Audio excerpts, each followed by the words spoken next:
Bonjour, bonsoir, une fois de plus. Bienvenue une fois sur notre chaîne Simama, le Dieu des dieux. Bienvenue sur cette dernière partie sur notre étude des blessures de l'âme.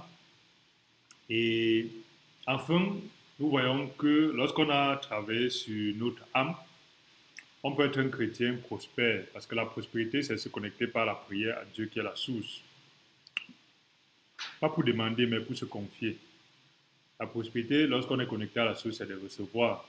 Lorsqu'on reçoit, on reçoit spirituellement, on reçoit physiquement, on reçoit la lumière et on brille. Lorsqu'on brille, on n'a plus besoin de convaincre les gens que je brille. On n'a plus besoin de convaincre les gens que je suis chrétien. On n'a plus besoin de convaincre les gens.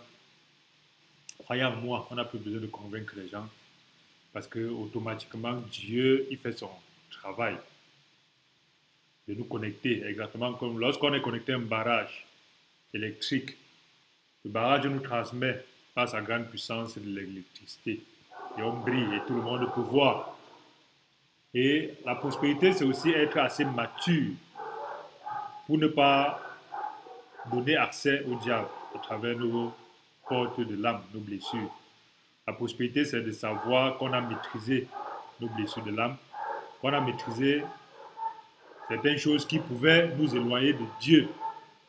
C'est de savoir qu'on n'est pas le centre du monde et c'est de savoir qu'on n'est qu'une partie d'un petit tout. La prospérité, ce n'est pas avoir les choses du monde, mais la prospérité, c'est être connecté à Dieu.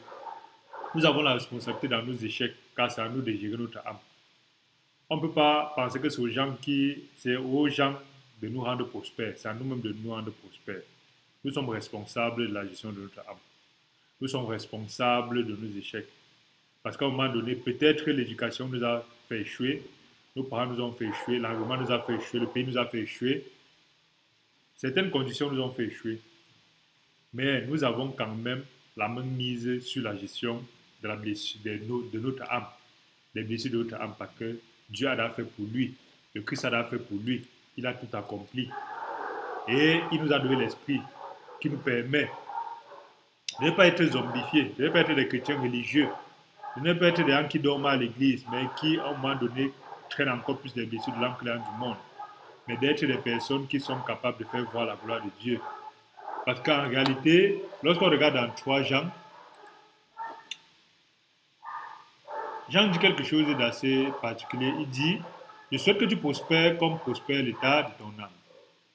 Il dit, bien aimé, je souhaite que tu prospères. 3 Jean, le verset 2. Je souhaite que tu prospères comme prospère. Je souhaite que tu prospères à tous égards et sois en bonne santé comme prospère l'état de ton âme. Lorsqu'on a réglé nos problèmes de l'âme, nos blessures de l'âme, on a de la prospérité qui en réalité est très importante. N'oublions pas cette parole. 3 Jean, qui n'y a qu'un chapitre, mais le verset 2 dit, je souhaite que tu prospères comme prospère l'état de ton âme. Si au moment donné on regarde notre vie, notre niveau de prospérité montre le niveau de notre âme. Notre niveau de prospérité, qui n'est pas seulement physique, montre le niveau de notre âme. Il y a quelqu'un qui peut ne pas avoir quelque chose, il peut avoir rien, rien en banque, rien à la maison, rien à manger, mais tellement dans une certaine joie, au point où tu vois justement que ça c'est quelqu'un de prospère, parce que son âme prospère. Et une autre personne peut avoir tout en banque, tout à la maison, toutes les provisions possibles, toutes les relations possibles. Mais tu vois, son âme est morte. C'est dans ce sens-là que nous devons faire attention. La prospérité, c'est au niveau de l'âme.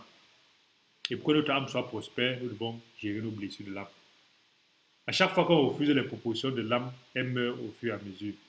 À chaque fois qu'on ferme les portes des mauvaises portes, les portes des gouverneurs de notre âme, on devient plus prospère. Lorsqu'on ferme la porte de la division, on devient plus prospère. Lorsqu'on ferme la porte du mensonge, on devient plus prospère. Lorsqu'on ferme la porte de je connais plus que les autres, on devient plus prospère. Lorsqu'on ferme la porte de l'hypocrisie, on devient plus prospère.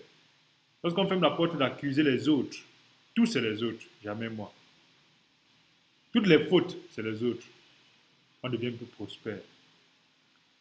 Lorsqu'on ferme la porte de l'anxiété, trop attaché, s'accrocher aux choses, on devient plus prospère. L'humilité, en fait, c'est le résultat de la guérison de l'âme. L'humilité, c'est le vecteur de la prospérité. L'humilité est différente de l'humiliation, parce que malheureusement, les chrétiens confondent. L'humilité, c'est de savoir que je suis capable de faire, mais je choisis de ne pas faire. C'est ça l'humilité. L'humilité, c'est de savoir que je suis au-dessus, mais je choisis de rester en bas. Alors que l'humiliation, c'est le fait que je suis incapable d'être au-dessus. Je suis incapable de faire. Et je suis au fond du trou. Pas parce que je veux ou pas parce que je peux être ailleurs, mais c'est parce que je n'ai pas de choix. C'est ça l'humiliation. C'est la capacité à être tellement fort qu'on ne réagit plus aux blessures de l'âme. C'est ça l'humilité. Jésus-Christ était dans une sorte d'humilité extrême. Pourquoi? Parce qu'il était Dieu. Parce qu'il était parole de Dieu. Faites cher. Il était capable d'appeler des milliers d'anges combattre pour lui. Il était capable d'apporter tous les festins du ciel. Il était capable d'apporter toute la puissance de la royauté céleste. Mais là, il a choisi de ne pas le faire. Parce que justement, il avait maîtrisé les blessures de l'âme humaine. Et c'est le chemin qu'il nous a montré en tant que maître. Et lorsqu'on chemine selon ce chemin-là, on devient des hommes spirituels. L'homme spirituel est celui qui obéit à l'esprit et non à l'âme. L'homme spirituel est celui qui obéit à l'esprit et non selon aux hommes, aux autres, aux choses autour de lui. L'homme spirituel, c'est celui qui n'obéit pas selon la masse. Parce qu'autour de moi, 1000 personnes vont à gauche, moi aussi je vais aller à gauche. Ça me rappelle un échange que j'ai eu hier, c'était avant-hier, avec des frères d'une assemblée locale, les églises de maison, qui justement est la seule forme des églises que Dieu a laissée sur cette terre.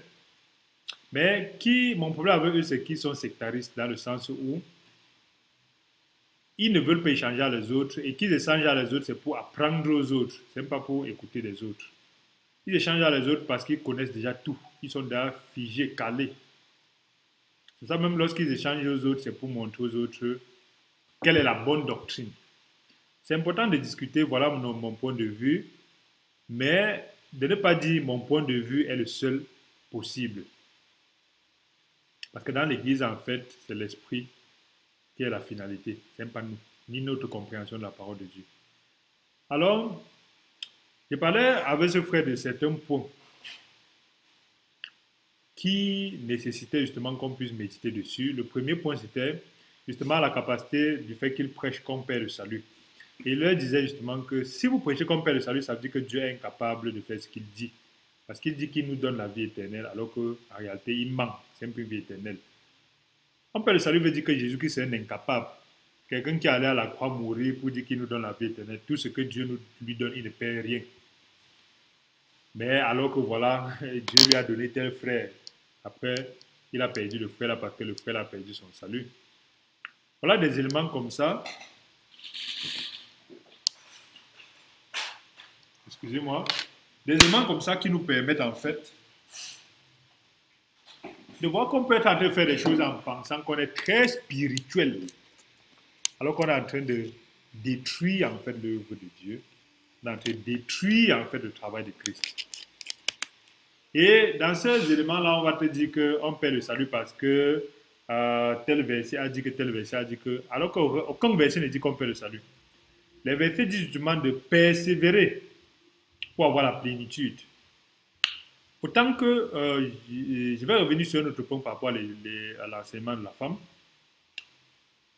Un autre point, premier point sur lequel on discutait pour dire on ne perd pas le salut, c'est pour dire les blessures de l'âme nous font que même dans l'église, lorsqu'on ne règle pas nos blessures de l'âme, on pense qu'on est en train de servir Dieu alors qu'on est en train de servir nos blessures de l'âme. Deuxième point, en réalité, c'est de dire les types de mariage. Il y a 3 types d'unions humaines. Le célibat, on est peu uni.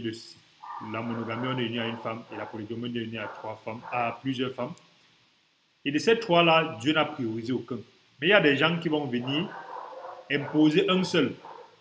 Soit imposer le célibat, soit imposer la monogamie, soit imposer la polygamie. Et dans ce sens-là, ils vont faire des divisions, des fractures, fracturer le corps de Christ en prétextant être des garants de la bonne doctrine, en prétextant être ceux qui savent ce qui est bien. D'autres vont aller dire que oui, c'est vrai, la Bible n'impose pas, mais d'expérience, les célibataires sont toujours des fornicateurs, des masturbateurs. D'expérience, les polygames, les enfants souffrent trop, les femmes se bagarrent trop. Ou d'expérience, je ne sais pas moi.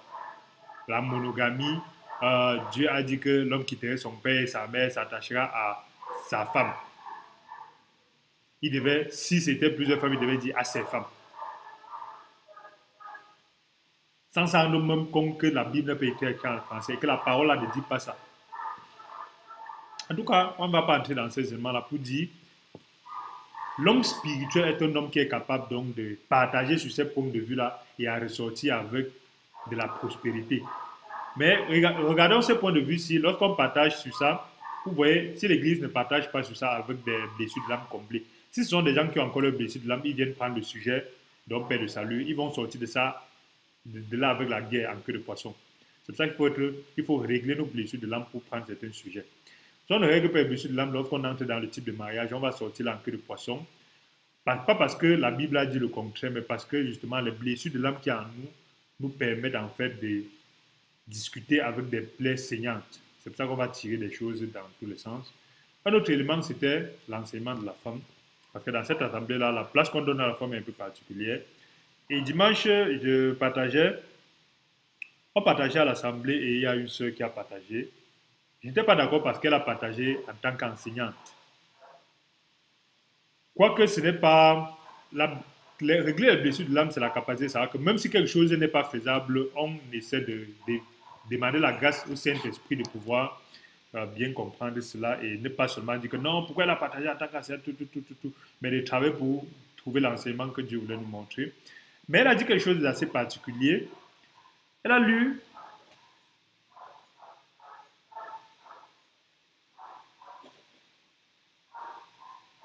le livre de Pierre, où Pierre dit, ajoutez à la foi la vertu, à la vertu la connaissance, à la connaissance la tempérance, et enfin, en faisant ça, vous aurez, dans 8 secondes dit, en faisant ça, vous aurez accès, je paraphrase, vous aurez accès au salut. Mais 8 secondes, quand il dit ça, quand la sœur expliquait ça, la sœur disait que voilà, je ne sais pas si la sœur pense qu'on perd le salut, mais elle dit en fait justement que voilà la preuve que si on ne fait pas ça, on va aller en enfer. Justement, c'est ça qui fait que la femme ne doit pas enseigner justement parce que la femme peut penser comprendre, elle ne comprend pas. Même l'homme lui-même pense comprendre, il ne comprend pas. Combien de fois la femme qui n'est que la côte. Imaginez l'entièreté de l'image de Dieu pense comprendre, il fait l'erreur. Combien de fois la côte. Ça veut dire que si l'entièreté qui est l'homme arrive à se perdre, la côte va alors seulement être égarée. Parce que justement, pendant qu'elle méditait, elle dit, mais ça, le Saint-Esprit m'a dit, mais ça, c'est pas normal. Ce qu'elle est en train d'insinuer là, en fait, ça peut être très, très mal compris. Et à ce moment, j'ai pris ma Bible, j'ai relu et j'ai vu. Et je me suis rendu compte que c'est seulement lui second qui expliquait ça comme ça. J'ai relu ça dans 3 autres versions de la Bible. Ça ne dit pas ce que lui second dit. Ça dit en fait, en faisant ça, vous aurez en fait une route plus large pour arriver justement au ciel. Une route plus large. Un plus large accès. Mais lui, second explique ça en disant qu'en faisant ça, c'est comme ça. C'est à travers ça que vous aurez accès au ciel.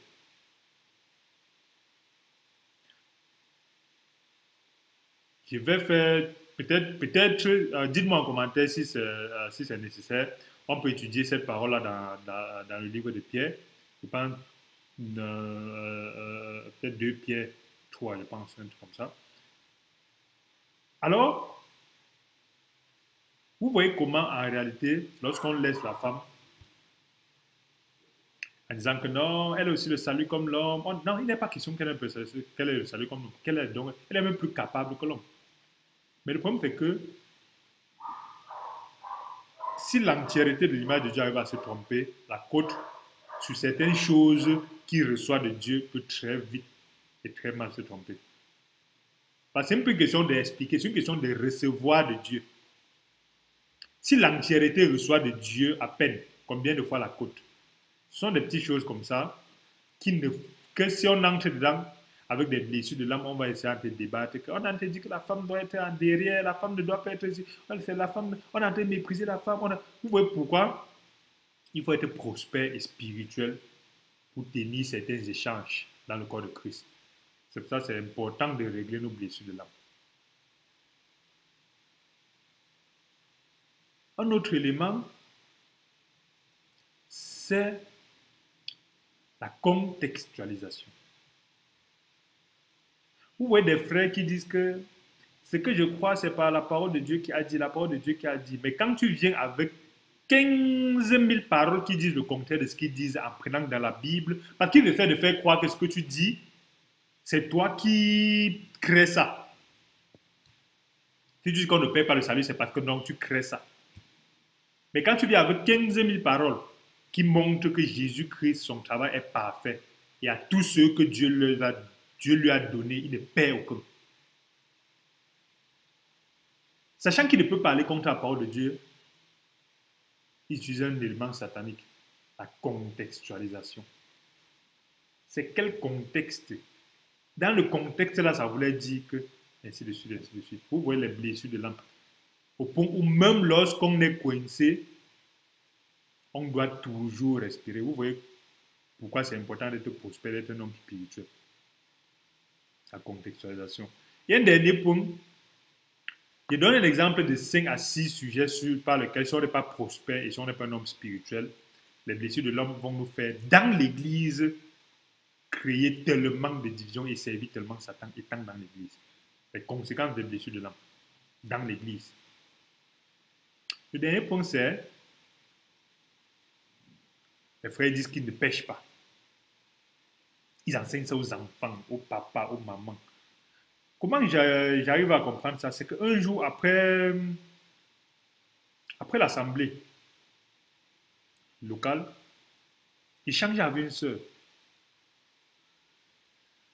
Elle me dit que ce que dit Galates 5 et Matthieu 7 à partir du verset 20, c'est du cœur de l'homme que viennent toutes ces méchancetés-là. Elle dit que ça ne s'applique pas à elle. Je dis, what?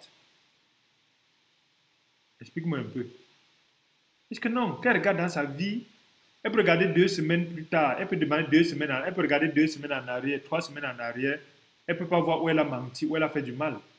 Ça veut dire qu'elle ne pêche pas. Il dit, what? Donc je pense que parce que tu n'as pas pu mentir, ça veut dire que tu n'as pas péché. Et je croyais que c'était la blague, mais je me rendais compte que c'est une doctrine qu'ils ont prêchée entre eux. Ils sont tellement focalisés sur ça. Et tout le monde dit ça, là-bas. Donc ça, c'est très dangereux. Lorsqu'on fonctionne en vase clos, on a des enseignements et on consolide ça. Et tous ceux qui pensent le contraire, on les convainc et on les tue dans l'œuf. Et on arrive à uniformiser l'enseignement pour dire, par exemple, que telle chose, par exemple, on ne pêche pas, on ne saisit cela, ainsi de suite. Parce que même lorsque tu regarderais ta vie, tu ne verrais rien, ce qui est faux. Parce que Dieu dit dans Jacques 2,10, celui qui pêche contre un seul est coupable de tous. Donc même si tu arrives à trouver un, même si tu n'as pas trouvé ça, tu trouves un. Même le ça, là, le problème c'est que quand tu es dans hypocrite, dans le sens où tu penses que tu ne pêches pas, tu deviens aveugle parce que même certains trucs que tu as fait de mal, tu vas refuser de voir parce que pour toi, c'est pas mal. Et même lorsque tu arrives à ne pas faire ça, est-ce que tu sais que Dieu t'attend dans l'excellence? Même et ne pas être dans cette excellence, c'est le péché. Dieu t'attend dans la royauté, ne pas être dans la royauté, c'est le péché. Voilà des éléments comme ça qui nous permettent de voir que c'est important d'être des hommes spirituels et prospères. Et c'est important de régler nos blessures. Là, nous avons parlé des techniques pour régler cela de façon concrète. Nous n'avons pas parlé vraiment des choses théoriques. Donc, en résumé, il était important pour nous de comprendre que nous sommes faits d'esprit, âme et corps. Et de prendre la sous-partie de l'âme et de décortiquer. Et de voir les attributs de chacun. Et de voir que l'âme, en fait, n'est pas régénérée lorsqu'on est de nouveau. C'est l'esprit qui est régénéré. Mais l'âme doit être régénérée par nous-mêmes.